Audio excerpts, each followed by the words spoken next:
of progressive legislation, an active partner in community development, and a strong ally of our city's executive leadership.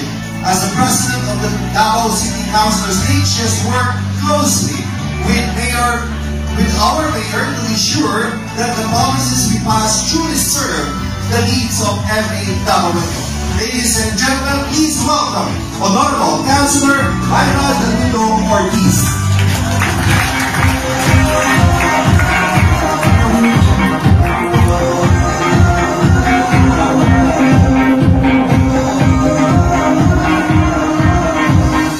Tanang salamat.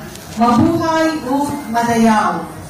We are greatly honored to welcome Acting City Mayor Sebastian Baste Duterte to the Philippine Councilors League National Convention 2025 here in Davao City. And we also welcome all our guests from Luzon, Visayas, and Mindanao. Mayor Baste has been at the forefront of championing programs that promote inclusive development, peace and order, and the welfare of every Davaoeno. His leadership reflects the same spirit of dedication and resilience that defines our city: youthful, dynamic, and people-centered.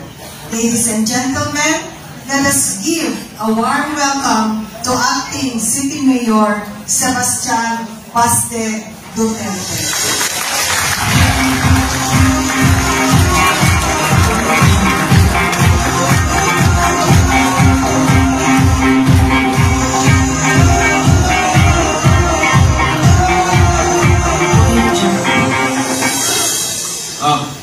Please, sit down. Thank you.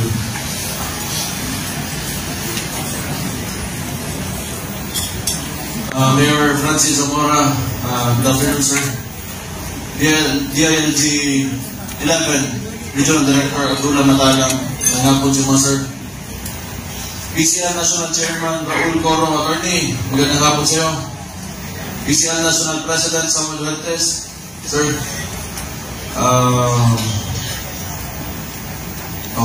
At sa lahat, magandang hapon sa inyo. Welcome to Davao City. First of all, maraming salamat sa for choosing Davao City to be your venue for the 30th year of 1st anniversary of the PCL. And so to introduce Davao, we have 2,440 square kilometers of land area. So that's the biggest land area, the biggest city in the Philippines. We have 182 barangays. We have 26 councilors, 27 in the legislative, including the vice mayor. We have 1.8 million people, daytime population. We're known to be the cacao capital of the Philippines. Maraming luren dito, maraming prutas. Ano pa ba? Yan naman siguro.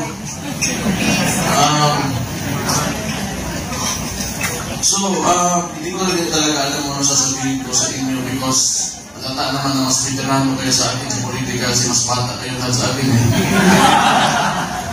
Pero yung ano lang, tulad na sinabi ko, the last time na may mga gathering ng mga councilors dito, sinabi ko lang naman talaga na kailangan magkasundo talaga kayo ng executive.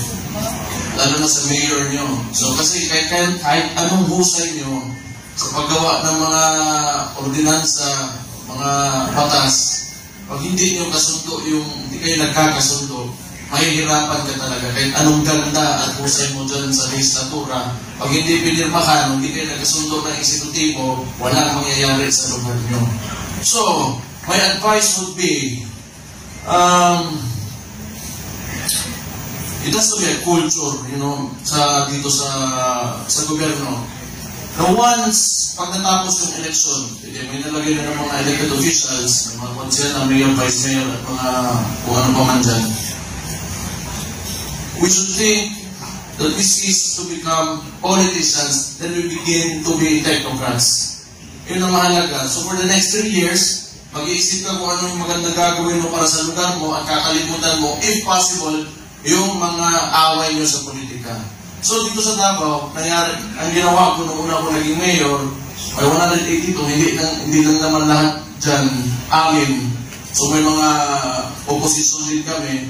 Pero tinatawag ko lahat ng kapitan dito, mostly from the 1st district, kung saan si Morales, na kinita ko, kinausap ko. Sabi ko, kailangan magkaayos tayo kasi kailangan ko, pag may mangyari sa mga barangay nyo, papasok ako na wala tayong problema at magkasundo tayo para sa mga tao. So sabi ko naman sa kanila, hindi nyo kailangan mag-post o mag-place ng allegiance sa akin. Pag panahon nag-away kami ng amo nyo, palit lang kayo doon. And so it happened noong recent elections. Pag yung kagandahan nandoon, kailangan talaga kakalimutan nyo yung mga differences nyo pagdating sa oras ng trabaho. So, going back, mahalaga masyado yung dito naman ngayon sa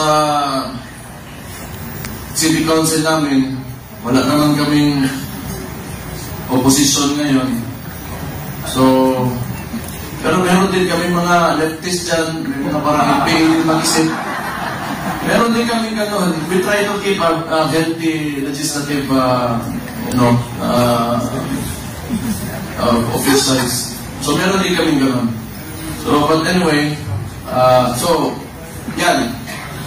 Pati sila, pati yung previous, yung first time ko ng vice mayor, may hindi kami sa akin, sinabi ko, you're one of us, so pag panahon ng trabaho, yun lang naman talaga yung dapat. Kasi masyadong madrama yung politika ng Pilipinas eh. Yun talaga yung problema natin.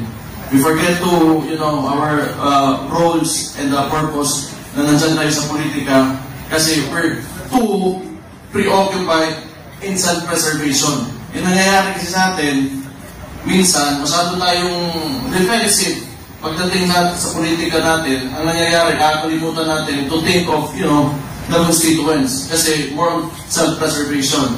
Pero kailangan, kalimutan mo na. Anyway, at the end of the day, kasi kung ganito yan. DILG, kumusta ko sa inyong mga boss ha?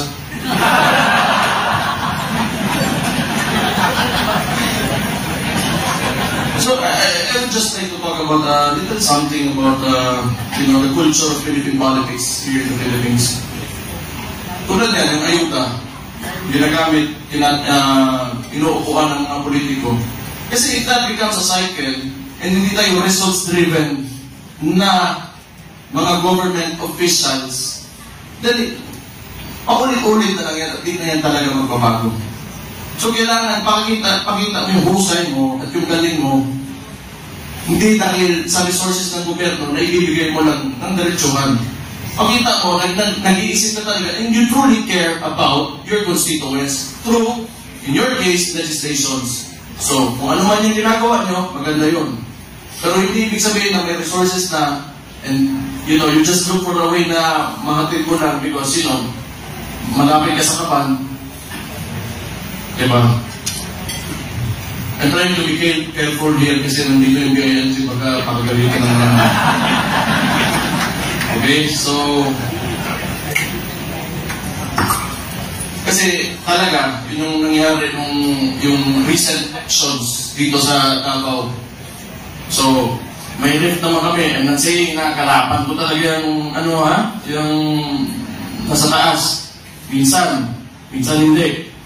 Minsan galit ako, minsan hindi rin. Ngayon, nasaya ako kasi nandito kayo. Ano ba ako at sinagdala nyo? Maniwala naman kayo. So, sinabi ko sa staff ko, paano yan? Paano tayo mananalo? Sabi ko, pag pinili talaga ng Davao City na maniniwala sila sa yung nangyari nung paraan. So, I'm trying to be careful. Yung paraan ng pagkampanya ng kabila nung panahon ng election, sabi ko, yan ang pipiliin ng Davao. And that will be the time, nung time na yun, sinabi ko, that will be the time na tapos na tayo sa politika. Pag pinili nila yung ayuda, yung tupad, yung addicts, yung gano'n-gano'n, pag naniwala ang Davao niya dyan, then, sinabi ko rin, na, titigil na rin ako. Ayaw ko na rin na maging politiko if that will be the society that I am in. Kasi magiging cycle yun. And you will feed that, that beast that will continue to destroy your people. So I do not want to be a part of it. So hanggang ngayon, yung mga nag-monitor sa amin, ayaw maniwala except for the watchers and mobilization ng kampanya, ayaw maniwala na wala kami ginastos na pera. Kasi lahat naman yun, nasa kalaban naman. But anyway, yun na nga. Yung Davao kasi, we are a very unified people. From top to bottom, from the mayor hanggang sa mga street sweepers, we try to promote an egalitarian society always. And we're very unified despite of the diversity. We have 11 ethnic tribes here. 6 na Muslim tribes, 5 ethnic tribes. But we've learned to coexist. And we're still here. Ito yung sinimulan ng yung tatay ko, yung President Rodrigo Roa Duterte, and we're still here. So, in behalf my father, I am the OIC right now, I'm the acting mayor. Welcome to Davao City.